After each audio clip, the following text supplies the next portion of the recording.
Okay.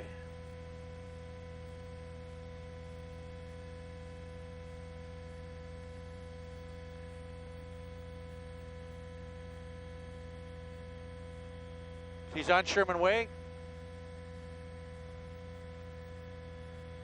I can't find him.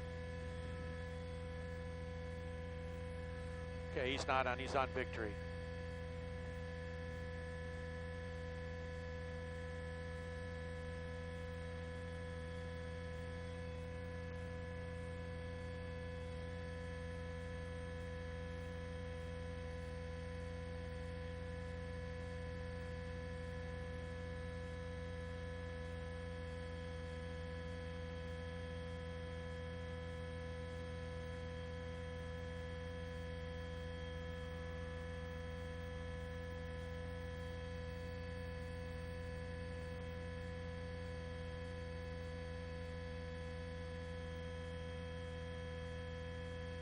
All right.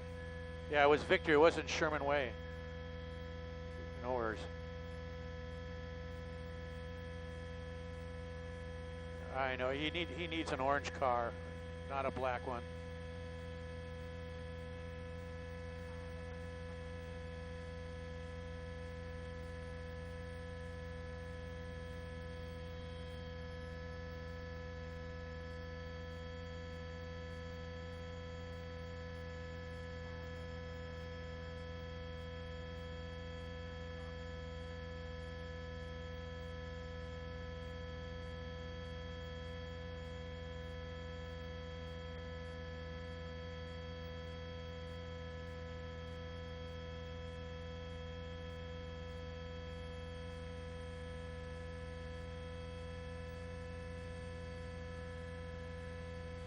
Thank you. He's going on to Paul. This is Burbank right now. Burbank. Probably going to hop on the freeway again.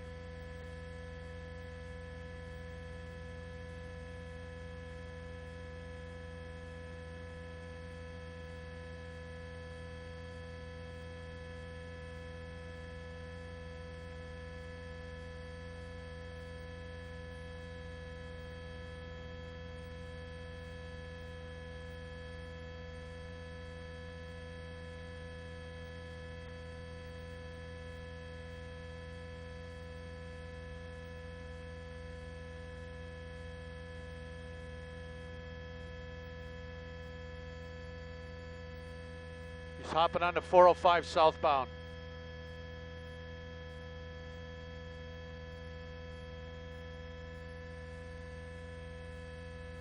A lot of traffic up ahead.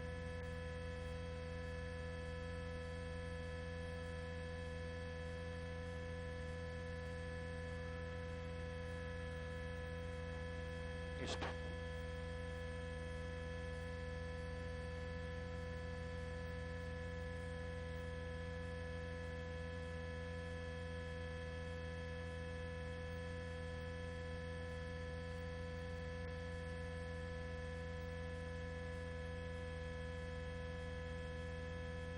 well, he's going to get on, and looks like he's going to go on a.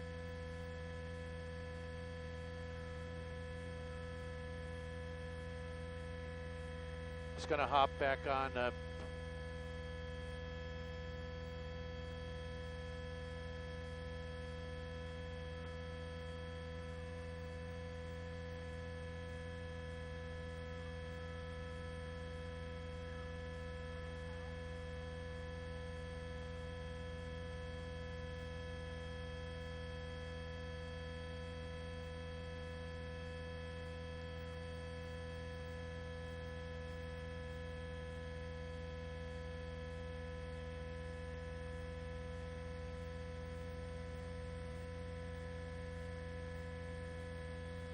Thank you.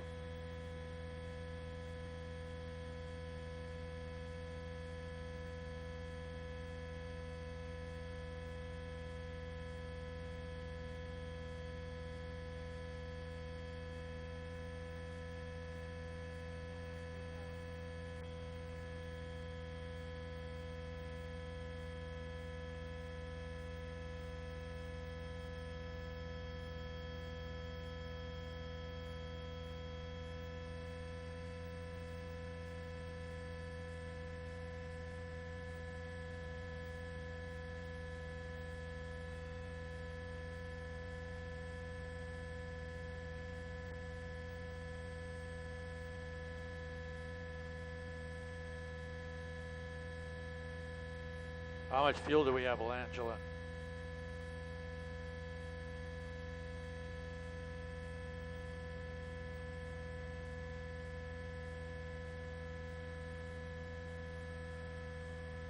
I think he's getting off at Van Nuys Boulevard. Van Nuys Boulevard.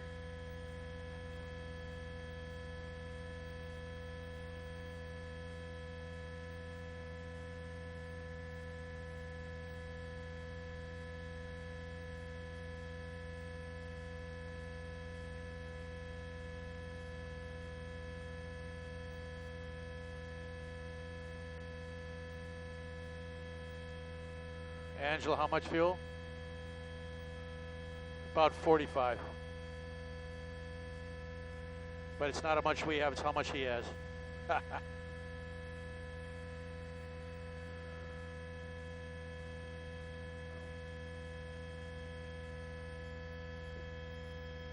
Van Nuys, he's going to be approaching Ventura Boulevard.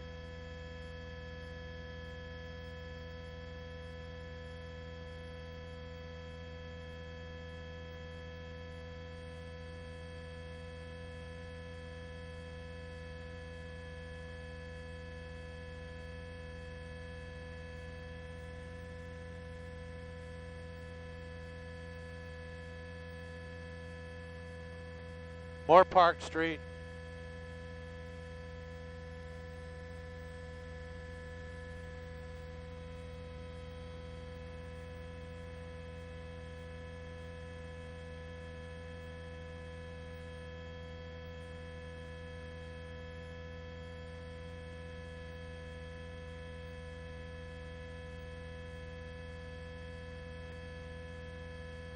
It's all right.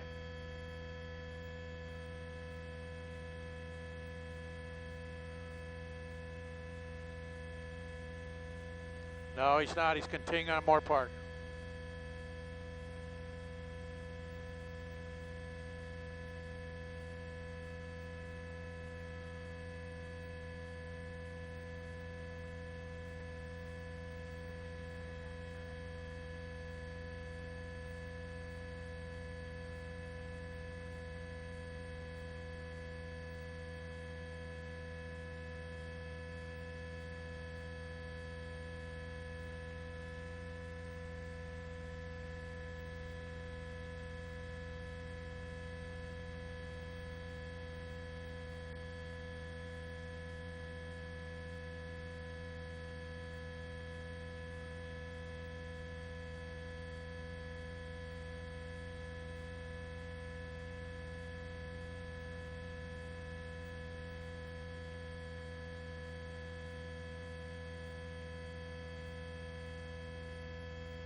This is Woodman, Moore Park and Woodman.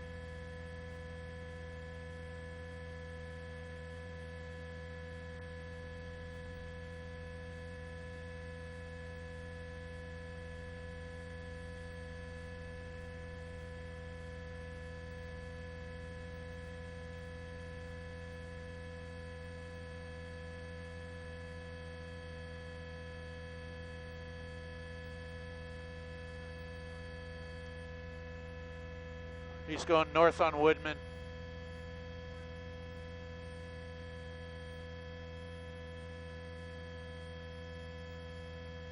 North, toward the freeway.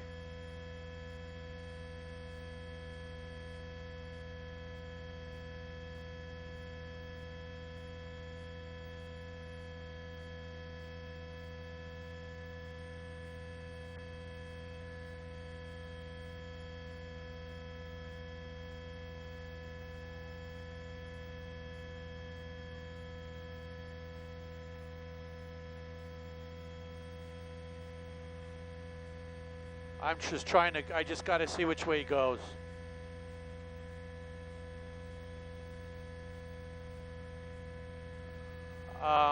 I do not. I mean, he's zigzagging everywhere. I think he's getting back on the freeway. I think he's going to hop back on the 101 northbound.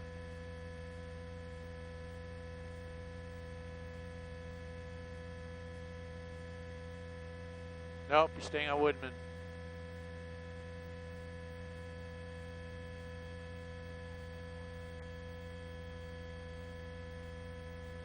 The helicopter's over him, so the LAPD helicopter's over him, so that's why I don't think any ground units are really following closely. He's going La Miata.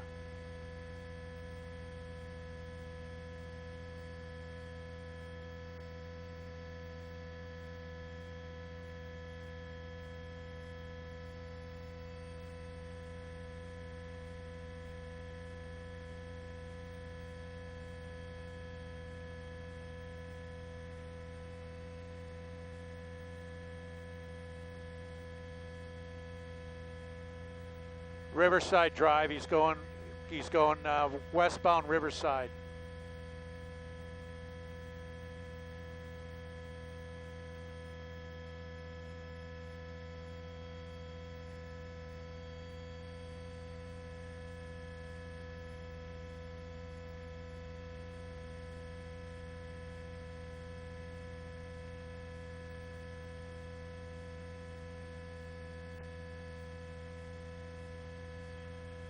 Coming up on Hazeltine.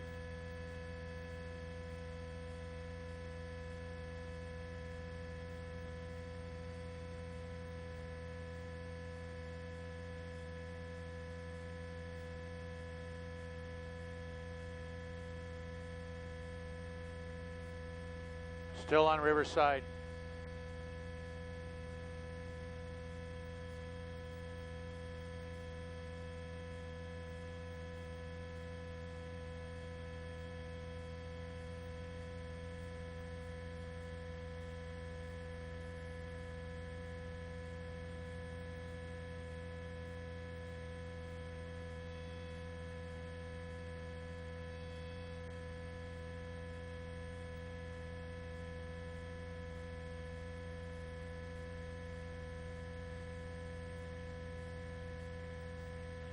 Van Nuys Boulevard.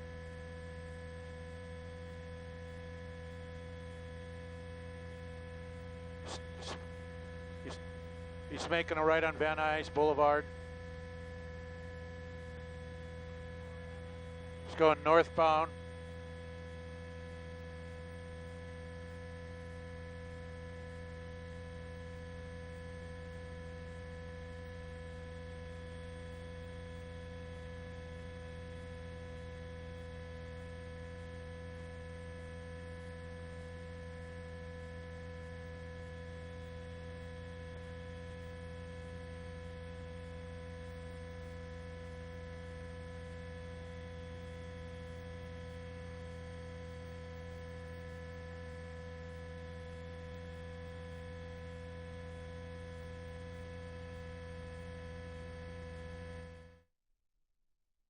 Hi, Araxia. We're also monitoring this pursuit here through the San Fernando Valley. I can tell you that law enforcement sources who are tracking this tell me this is a wanted burglary suspect.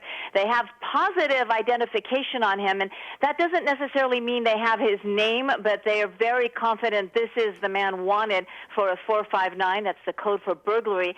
But right now it's a property crime only. So as you've been watching and as Dennis Sine has eloquently been narrating and giving us his insight and his experience with the LAPD, the speeds were simply too dangerous through city streets with so many people out and about on this Friday. They decided to call all the units off. So they have disengaged the pursuit, but they are in what they call tracking mode, and Dennis has talked about that. So they're still monitoring this from the air. They do consider this a very dangerous suspect. They don't know if he's armed. He may be, according to the information that they have. But again, they had to disengage because he was driving against traffic.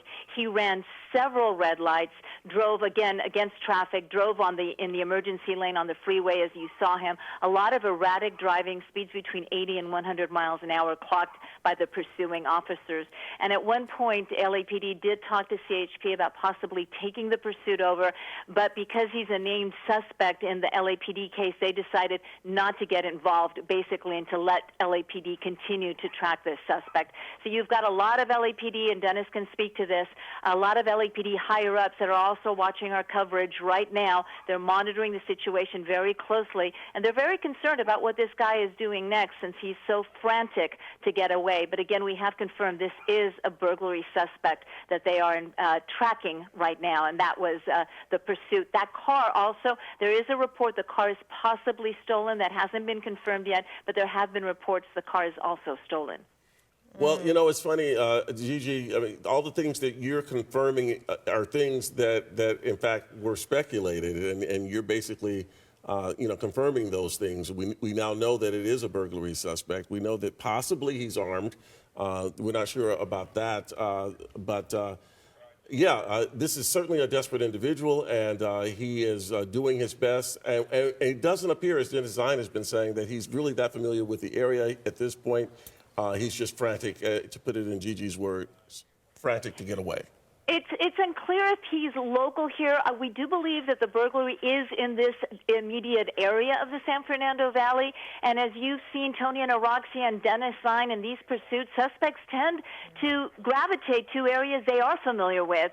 Many times areas they live in. A lot of times they're on the phone with a relative, with someone close to them. Believe it or not, most of the times they're on the phone with their mother, talking to them. So they usually gravitate to areas they are familiar with. What the case is with this suspect, and you see that pickup truck right there get dangerously close to the suspect, and now he's driving against traffic again, going through another red light, and this is everything is being duly noticed, as Dennis mentioned. The Los Angeles Police Department writing all of this down, taking notes, copious notes, as this guy continues to try to evade police. And he's now on Ventura Boulevard at Mobile Avenue, and we're continuing to watch. He's traveling, I believe, west on Ventura Boulevard right now, and we'll see exactly what happens there. But clearly, we know the streets that are coming up on Ventura Boulevard going in that direction. He's actually headed toward. He's in Sherman Oaks right now, headed toward Encino, and then it goes beyond that. You were tweeting some information out as well, Gigi. Yes, we've been treating it as we've been able to confirm it with our law enforcement sources who are working this right now. They're closely monitoring this, and they were able to confirm some of the information that we had heard, that this was indeed a burglary suspect. And we're heading in to 10:46 in the morning. This guy is in Sherman Oaks. This is a very busy area, a lot of office buildings, a lot of traffic, a lot of congestion. If you and I were trying to get through this area, we'd be stuck in traffic. Obviously, he's not respecting any of the traffic signals or the traffic lights as he makes his way, but I can tell you there are a lot of pedestrians out at this hour. They're starting to head out, even though it is still early. They're starting to head out for lunch. They're starting to do, their errands in the area. And of course, that's a big concern for the LAPD. And another reason they pulled off, people's safety, that always is paramount. And it factors in the decision to call off a pursuit. And as Dennis was saying, no police officer wants to call off a pursuit on a suspect they strongly believe just committed a crime. So it's very difficult to make that decision, but safety is always paramount. And Gigi, it looks as though that he may have disappeared somewhere in the Galleria Mall at this point, which obviously would escalate things that much more, because you have shoppers and people who are completely unaware of what's going on in there. And this wouldn't be the first time we've seen a suspect escape into the massive structure that is the Sherman Oaks Galleria. We've got the Cheesecake Factory. We have an office building, several office buildings there. So there are hundreds and hundreds of people. The parking complex in there is extremely complicated with several levels and ins and outs. So we have seen, I've actually covered a story where the suspect hid inside the Galleria and posed quite a challenge for officers. Now they have people's safety again on their hands, and what they're going to do now is going to be crucial, whether they move into this to secure the Galleria. You've got a lot of people there. You've got the gym. You've got 24-hour fitness. You've got a health spa. You've got a shoe store. You've got a beauty school in there. You've got several restaurants, P.F. Chang's, Cheesecake Factory, always busy. You have a Starbucks in there. So an extremely busy, crowded mall. Yeah, and people are there with friends, families. I know it's school, it's Friday, but there's still young children who go to the mall. Families love to take their kids to the mall. It's a safe space, they feel. So it really escalates the situation when you take that into account. And the multi-level parking structure. This is extremely challenging for officers. They train for this, but this is one of the, bad scenarios. You've got a lot of people. You've got a dangerous suspect. He's on the run. He's frantic. He's desperate, and they simply don't know what he's going to do. We're going to bring in Dennis Zine again right now, because now that we have this suspect, we believe, pinpointed at the Sherman Oaks Galleria. Dennis, what do police do at this point? Those units stop following him. What happens now? Well, what they're going to do, if they wish, and there'll be a supervisor given this direction, and Gigi gave some great description of the circumstances up to this particular point, they're going to decide if they're going to go through that parking structure level by level and start searching. There's a lot of levels, as Gigi's mentioned. There's a lot of commercial in there, multi-story parking structure, a lot of places. You park your car, you hide, you conceal, you walk into the crowd where they got the restaurant. There's all kinds of factors, and it'll be dependent upon the supervisor to decide if they're going to do that. They say they have identified the suspect. They know who the suspect is. They want to get that car. If it's a stolen car, get that back into custody. I'm sure they have a plate number on that, so they can go through the parking level. They can cord that off, and then they can determine. Sometimes they lock it down, no one in, no one out. It just depends on what they plan to do at this particular stage. Or they've got the information, they'll follow up with the detectives, or they'll do a search, a methodical search of that particular structure, depending on what personnel they have available to do that. But again, that would take hours, period of time to get that done. Well, and Dennis, as you and Gigi have noted, when you're in a situation like this, where you have a suspect who may very well be armed, and they're in a contained area like the Sherman Oaks Galleria, where you have hundreds, if not thousands, of people in that particular area, then the danger level is that much higher. Exactly. Danger to the public, danger to the officers, and you want to have sufficient resources. A situation like this, you're not going to call out the SWAT team, the Bearcat. You're not going to call those resources. What you need to do is get personnel. But to block that particular complex down and to go methodically, bring out the canine and go through floor by floor, car by car, you're talking hours of time if they wish to do that. So it's up to the supervisor to decide, we have the identification, let's look for the car, we'll go through the parking lot, look for the car, we know what car it looks like, we know the plate number, or are we going to go through this extensive search of the process? And they'll make that decision based upon what the command wishes to do. So needless to say, they know who he is according to the information. They know the car. They may just go through the parking lot, find the car, but it wouldn't be surprising to me if the individuals abandon the car, park the car, abandon the car, and somewhere roaming around in there. And again, you need a lot of resources to make that search for that big complex. So for those of you who are watching this or have just joined the coverage, welcome. Good morning to you. This is an extended version of Good Day LA. We're at 10:52 right now. We've been following this police pursuit as it began, really. It was about 9:33. We're hearing that the LAPD tried to pull this black Mercedes-Benz over at Glenoaks and Cabrini Drive. The suspect fled, did not stop, did not pull over. We're hearing now that this was a property crime, and we don't know yet, but burglary suspect. A burglary suspect. We don't know if the car he's driving in is his own car or that was stolen. At this point, we can't confirm that. And we don't know whether he's armed. We don't know that either. We do know there's only one person inside of that vehicle. Gigi mentioned that police have identified the suspect at this point, but that doesn't necessarily mean that they have his name or phone number or a way of reaching him, but they have an ID on this person.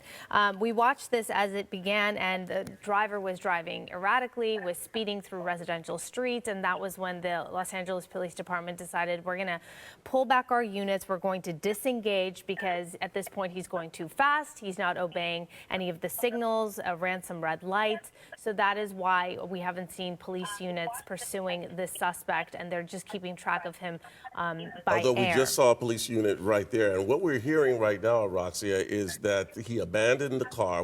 Again, this has not been confirmed, but what we're hearing is that he has abandoned the car and that he is somewhere in a stairwell in this complex, this vast complex. And obviously officers are going to, at some point, have to try to extract him from wherever he is. What are you hearing, Dennis? Well, the same kind of situation. If you want to bring in additional units, you've got to have additional units in order to take this individual. If this individual is wandering around there, if they're armed, you got to consider the individual being armed. So obviously, two officers don't want to go in by themselves, and the supervisor will then, let's get sufficient units down here, let's block off, let's go through this methodical search. If we know where the car is, we can bring prints, we can find out the prints, the individual, et cetera, make that connection, bring in canine. It just depends on this individual and the personnel that are leading this. The supervisor is saying, okay, this is what the tactical plan is, what we're going to do. Or we've identified the individual, we know who the individual is, we issue a warrant for this individual's arrest, and we're going to take it from there and let the future warrant detail take it over. So they'll make that command decision. But as far as logical search of this will take hours to do. If they think this individual is on the premises, they want to apprehend him.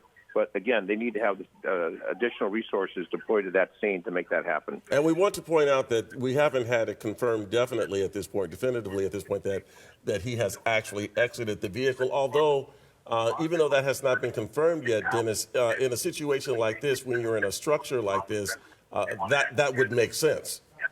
Exactly. But, you know, what we have is we'll have units that will be at the entrance and the exit. So especially the exit to find out if the individual, they know what the car is, then I'm sure they know the plate number. So they'll be looking for that. We know there's a unit there for that particular purpose. But as far as the internal search, you're going to have additional officers and personnel, canine, et cetera, that are going to do that methodical search. You're going layer by layer. So witnesses are going to be difficult to find because people are parking their car, walking in, they have no idea what's going on. So the officers are going to have to use their keen senses to determine. But first thing, if we can find that car, then we can connect a lot of things to that car. But bringing in additional resources, and the supervisors will say, okay, we need additional resources, and I see some going in there now. That will be of assistance because, again, you got to have additional personnel if you're going to make that search of that property. And I would imagine that it wouldn't be that unusual for someone to abandon the vehicle under these circumstances and try to hide or blend in. Exactly. Yeah. So once they identify the car, they can get prints out of that car and determine the individual who was operating that car. So that's going to solve that problem. But again, if that individual's then in a stairwell or in a restaurant or whatever, if witnesses can identify, but that's going to take, again, a lot of time. Now, fortunately, LAPD has a lot of resources. They have a lot of divisions, 21 divisions, they're specialized divisions. So they have the resources available. If this individual is wanted for burglary and other crimes, a serious nature, if this was a very, very serious felony that someone had been seriously injured or killed, obviously you'd bring out the entire department that you need to make this apprehension. But you have the scale. Where does this land on the scale? We want to apprehend. There's a pursuit. There's a burglary, et cetera. Is this a known felon who's committed these crimes? We want to take this individual into custody. So the supervisors will make that call and say, okay, we need 30 units. We need 40 units. Whatever we need, the department can do what they need to do to get those resources there. And LAPD has sufficient resources, I say, with the patrol divisions, the traffic divisions, et cetera. So the severity, the want on this individual, and Gigi knows that she covers a lot of police stories, each situation is separate and distinct. Is this a one-time burglary or just a known burglar who's been ripping off people for a long period of time? But they will assess that. They will make that assessment, and they'll do it. Meanwhile, you've got the driveways blocked. You've got the air units overhead. We know the individual somewhere in that complex, and they'll use what resources they need based upon the supervisor's decision and the watch commander. Let's go with this, or let's get a warrant. Let's go later date. That's yet to be determined. All right, so Dennis, thank you so much. We really Thank you so appreciate your much. insight. As always, we want to also thank Gigi Graciette for the information that she was able to impart about this situation. We will continue to monitor this situation. We'll bring you the very latest on the Fox 11 News at noon. Have a wonderful weekend, everyone, and Roxy and I will see you back here on Monday. Take care.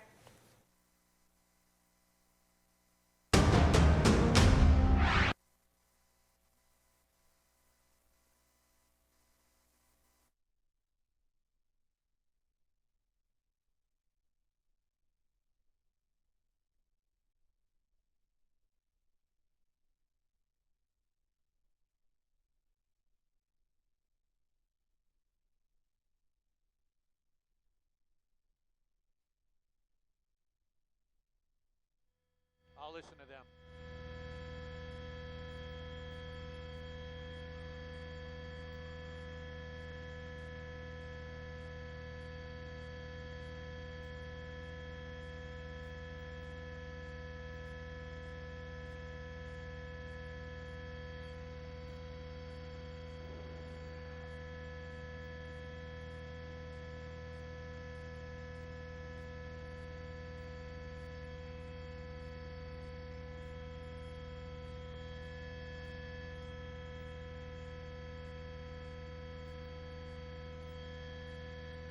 Yeah.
All right, everybody, thank you so much for watching Fox News Now. We had a police chase in Southern California, the San Fernando Valley, and it looks like the suspect may have gotten away.